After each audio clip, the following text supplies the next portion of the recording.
Hello, my name is Belinda Colleen, and I'm here for my fourth video. Feel almost like I've been doing this forever now because I've done it several days in a row. But what I'd like to discuss today is how to decide or what to decide about what you should sell. And I don't mean in terms of whether you should sell this item or that item, but what categories to sell in. There seems to be a great deal of fear associated with deciding that for some people. And I know for myself, it was a practical matter. I was trying to liquidate things that I had in an antique booth. My mother was trying to give me some things to sell, so I was selling everything. And quite honestly, I was fine with that until I got to certain items that required me to have some technical expertise, or things that were just too big, and I worried about how am I going to ship this out. So over the last 2 years, as I've worked through some different things, I've learned that I want the ability to sell everything, but I've learned there are things that I don't want to sell. I choose not to sell them for a lot of different reasons.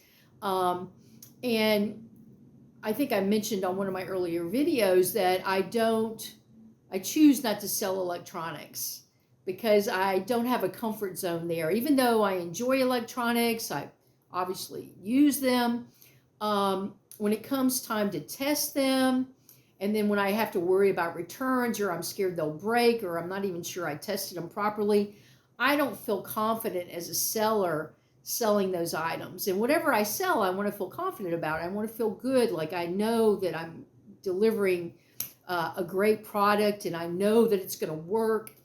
And a lot of times they'd be so complicated, I would think I was sure they were working, but I thought, well, there's probably some other things that I don't understand, or other things this piece of electronics can do.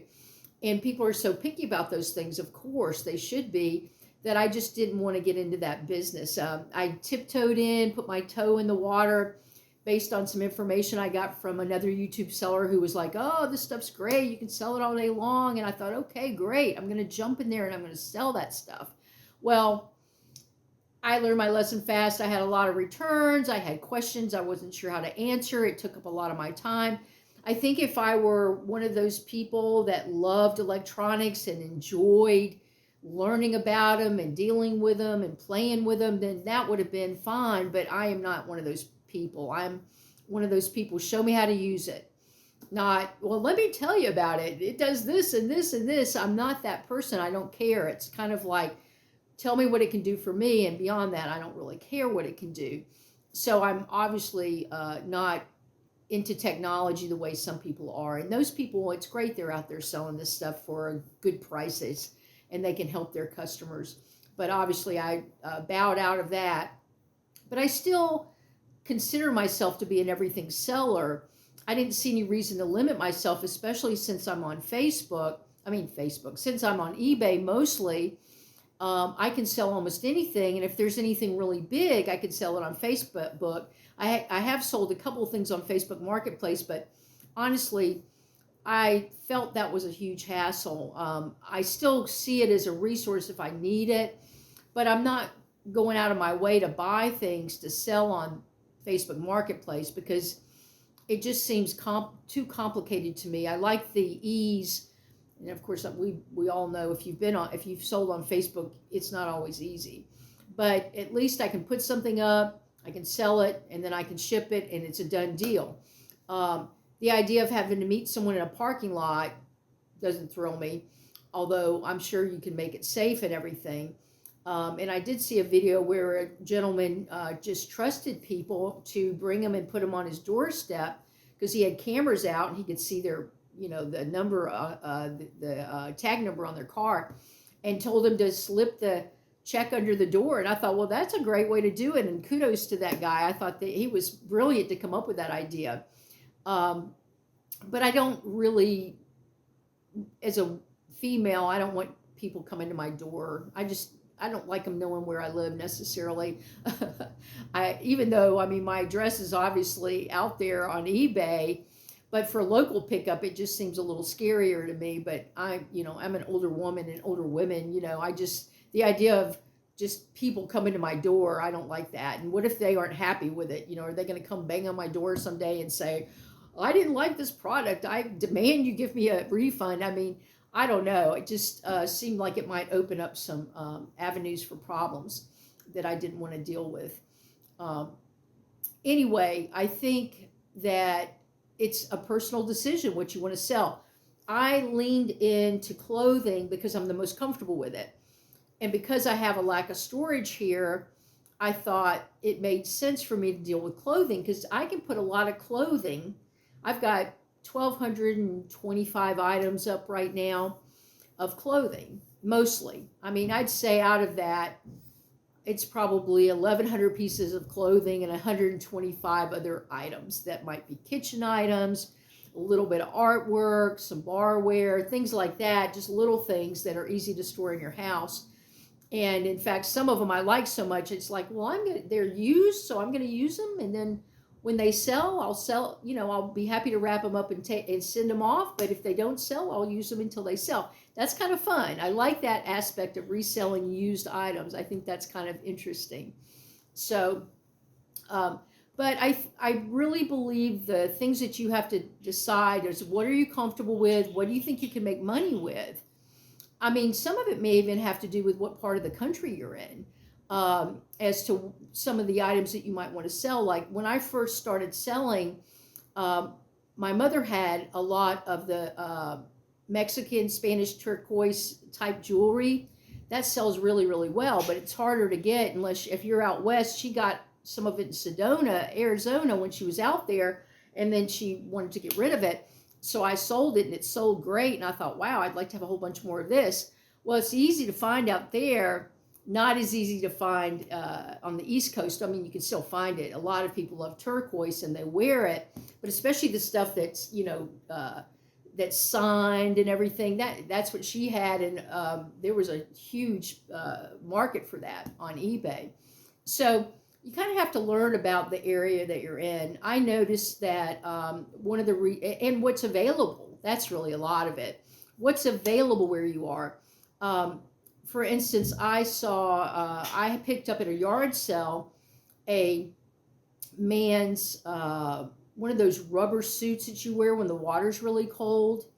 If you want to go out swimming or surfing, it keeps you warm.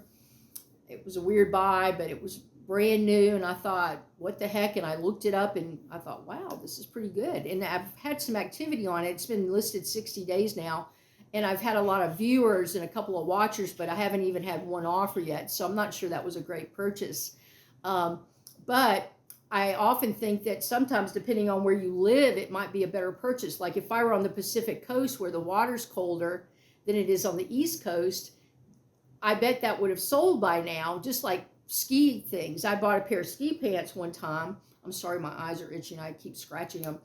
I have a lot of allergies, and today I'm having like an allergy attack, but I'm determined to get through this video, and so please bear with me. I'm sorry if I keep twitching because of it. But anyway, I think that you have to consider that, and you'll learn what is reasonable for me to find in this area. I mean, that ends up being a big thing. Like if you're in a mountainous area where there's a lot of skiing, you'll find a lot of ski gear.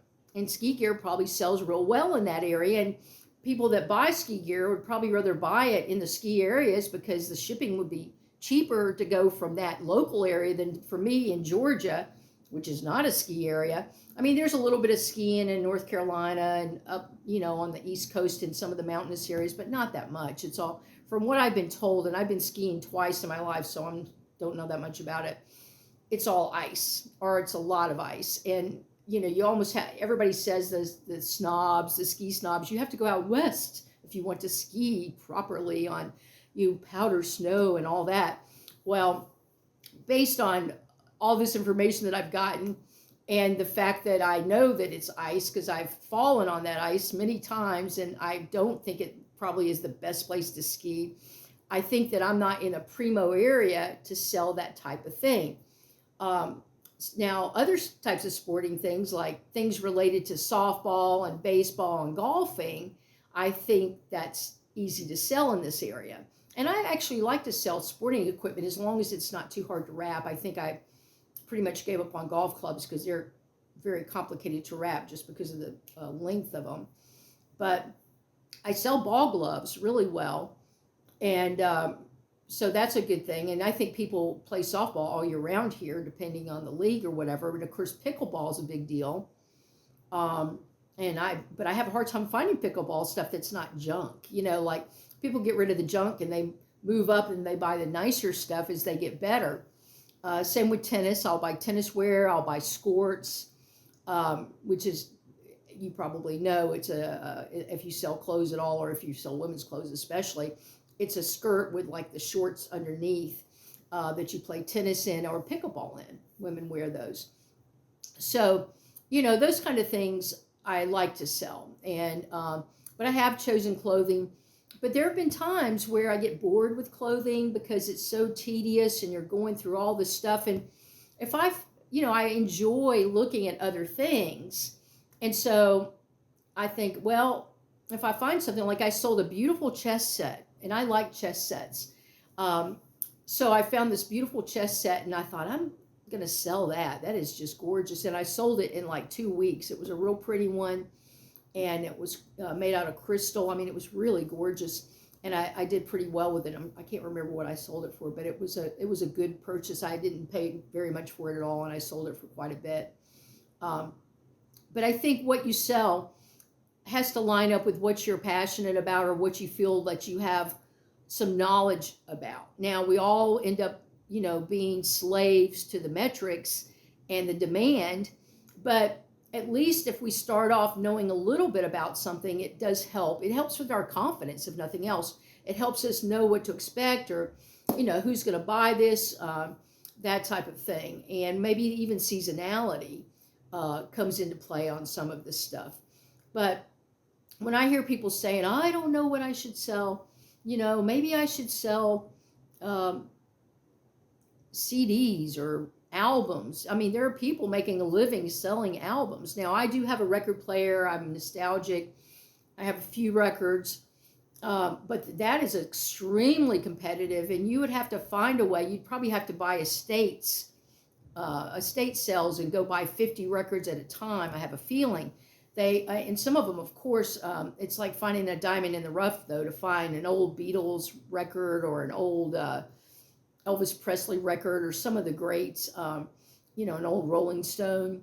But anyway, I think you have to look at the market, and keeping yourself open, especially when you're a beginner, probably makes sense. Now, I do encourage you to dive into, like every once in a while I'll say, okay, I need to expand my horizons.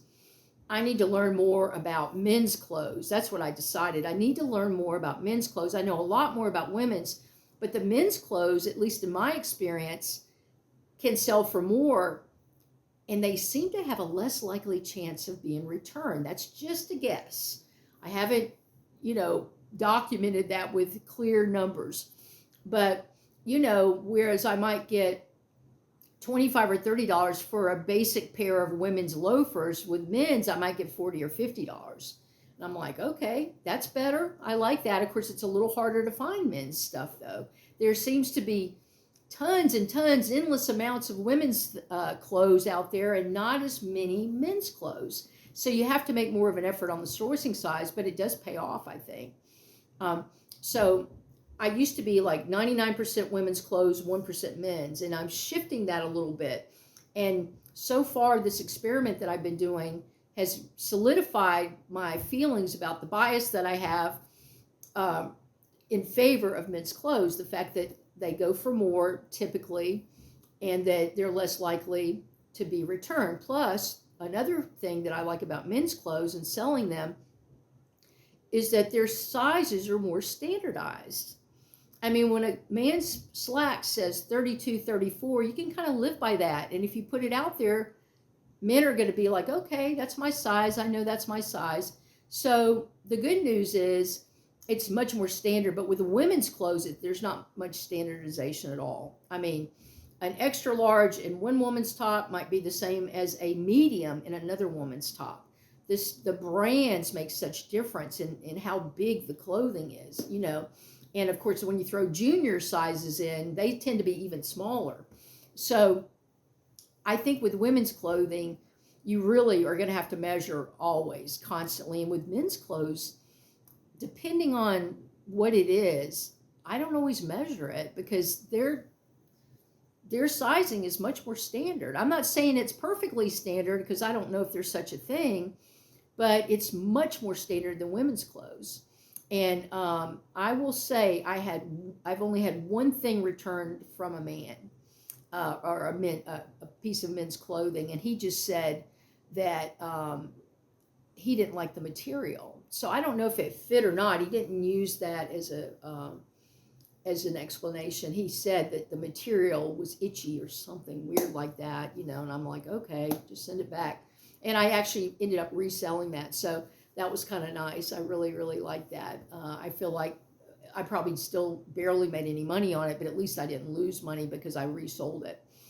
Anyway, I think you can worry yourself to death. I think you should jump in to the area you feel the most confident, as long as you think there's a little bit of demand for it. I mean, you don't want to sell something there's no demand for, obviously. But you can research anything. I think I mentioned the Sellers Hub that you can go into on your eBay store. Go into the Sellers Hub, and you can, it's great for research. It really is. And you can research a lot of different things and make sure before you dive into something and start buying things, especially, that there's a demand for it, and especially, and perhaps in your area, because honestly, people, I do notice I sell more things around my area. I live in Georgia, and I sell more things around Georgia now. I still get quite a few sales, which I can't figure this one out, from California.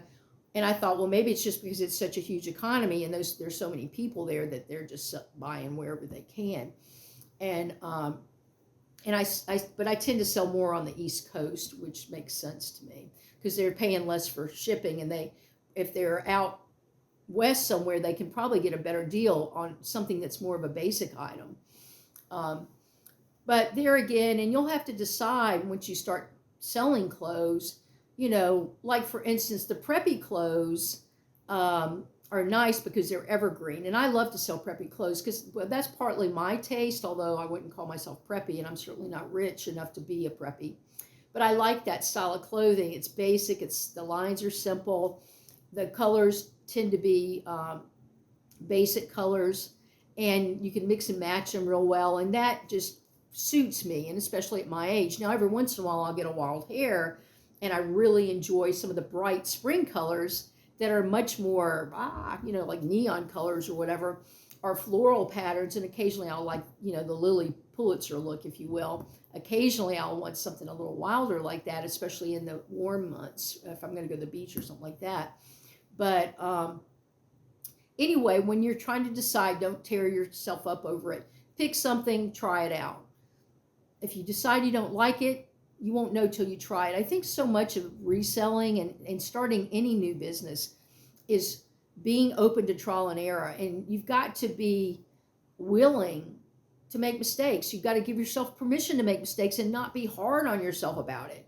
You may not want to share it with everybody. I mean, I've learned my lesson. I don't tell everybody about what I'm doing. It's taken me 2 years to tell everybody what I'm doing, especially on this channel. But I believe it kind of, I'll make my own mistakes, and I'll laugh at myself, and you got to be able to do that. But the bottom line is, I'm not going to share them. I don't need anybody giving me advice other than the advice, from other resellers, but just random family members and friends. Oh, well, maybe you should try this, or maybe, everybody's full of advice, unsolicited advice, as I call it. And that could just confuse you unless you're talking to an expert or somebody that at least is in the trenches too and doing the same thing. And then I think they have a valid opinion to bring to the table if they've been doing this a while. But I would pick something that you feel good about and you're passionate about and that you enjoy. When you go shopping, you want it to be fun, because let's face it, some of this business is tedious. So at least the shopping should be kind of fun, like a treasure hunt, something you enjoy. And while you're out there, if you're like me, I find things that I like and I'm very excited about. So every time I go out shopping, it's kind of like, well, I'm shopping for eBay, but if I find this or this or this, I'm buying it for myself or my family or whatever, So the good news is that's part of the pleasure of this business. Don't make it too hard. I mean, you do have to learn from your mistakes. You have to be able to identify your mistakes. Well, why do you think I had it? You've got to decide, why did I have a slow week? You know, and with the eBay, in the last few weeks, there seem to have been some bumps, technological bumps that I heard about online. So sometimes it's not even you, and sometimes it is you. Occasionally I'll have a bad day, and things will get away from me, and I won't have time to list. I can usually tell because I won't get a sale the next day or the day after that or something.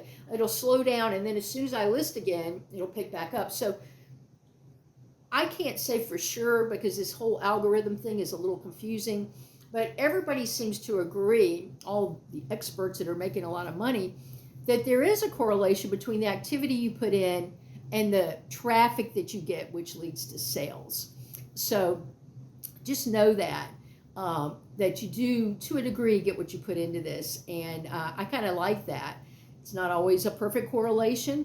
You got to price right. Your pictures have to be right. A lot of things, you have to do a whole lot of things right in order to make money. But I think most of them are common sense, and a lot of them become easier as you try different things. But yeah, try some different inventory, play with some things. Just like I decided I wanted to sell some men's clothing because I just think some of it is so beautiful. Like I love men's sports coats. Some of them are so gorgeous, or sweaters, and especially in the winter more. So you can be playful with it, and just have a good time, pick up things for yourself and your family. I mean, when you think about it, there's a lot of advantages to this business beyond just the hardcore money you get back from it. You get to find great deals on your everyday living expenses. Not that you can buy everything this way, because I don't think you can, but you can buy an awful lot of things this way and get some great deals. And you can also write off, you have expenses you can write off for the business, car expenses, that type of thing. And I'm not an accountant. Don't listen to me about accounting. I don't even like accounting. But I mean, as I understand it, there are a lot of advantages for your bottom line when it comes to tax time to own in a business. So just remember, this is a business. You can change your business model anytime you want. That's the good news. And I'm not going to say it's easy, but it's not bad to shift. You can say, okay, this week, I think I'm going to learn more about menswear, like I did. Or I'm going to learn more about China, or artwork, or golf clubs, or whatever. Like, evidently, golf wear is a very good area to sell in. And if you're in an area that, like I'm in, where it's warm a lot of the time, I mean, people can play golf here 9-10 months out of the year, and if you're really hardy and committed, you can play 12 months out of the year. Because even the months that are chilly here, we usually have some pretty days that you can just put a good sweater on and maybe a jacket, and you're okay. So just think about everything before you start purchasing. Think about the space that you have. That usually comes into play. Think about whether you want to deal with packaging it. That's the big thing. I did sell a set of dishes a couple of weeks ago, and honestly, I was kind of a nervous wreck until they got them, and they gave me good feedback and everything, but I was kind of worried. I watched my emails in my inbox on eBay because I thought, oh, please let those dishes get there. Please let those dishes get there. They were beautiful. And I enjoy dishes and crystal, but you do have to be really careful with it, and you can't undervalue. You're going to spend more money shipping that stuff because you're going to, like, I put it in 2 boxes. I make it so that an elephant would have to sit on it to break it, honestly. And you have to do that with things like that. And then some things you just have to say, I'm not going to ship that. That just looks treacherous. Like things that are extremely heavy, I just don't even touch. It's just too much trouble. But don't beat yourself up. I guess the takeaway on this is, some people say, oh, you need to niche down. You'll never learn anything if you try to sell everything to everybody. You won't get good at this. And other people say, don't niche down, because then when you go out thrifting or you go outsourcing, you cut yourself off from all this great inventory that you're right there anyway. Why not get involved with it? Why not expand your horizon and sell more things, because you'll make more money? So those are the two sides of that debate that you might want to consider and think about yourself. And, are you going to get bored buying shirts and slacks and dresses? Are you going to get bored with that? Sometimes I do. I have to say, even though I really love clothes, sometimes I need to look at dishes, and sometimes I need to look at artwork, and sometimes I want to look at different things, because I do get bored going through the rack, boom, boom, boom, boom, going through a rack of clothes, trying to touch it and feel, oh, that's a nice material. Maybe I should look at that closer. That can get tedious, and I think sometimes it helps me personally in my mental health to try some different things. Okay, I know I rambled. My eyes are burning, and I apologize if I look red. My eyes look red and itchy, but just give yourself a break and let it be fun, because it's your business and you can make it fun and you can do whatever you want. And that's the reason I love being in business for myself. I would be a terrible employee at this point. Horrible. So don't ever hire me for anything, because I really want my freedom and I want to express myself. And I'm sure that a lot of people go into business for themselves for that very reason. Anyway, happy holidays. Go out there and have some good hunting. Bye-bye.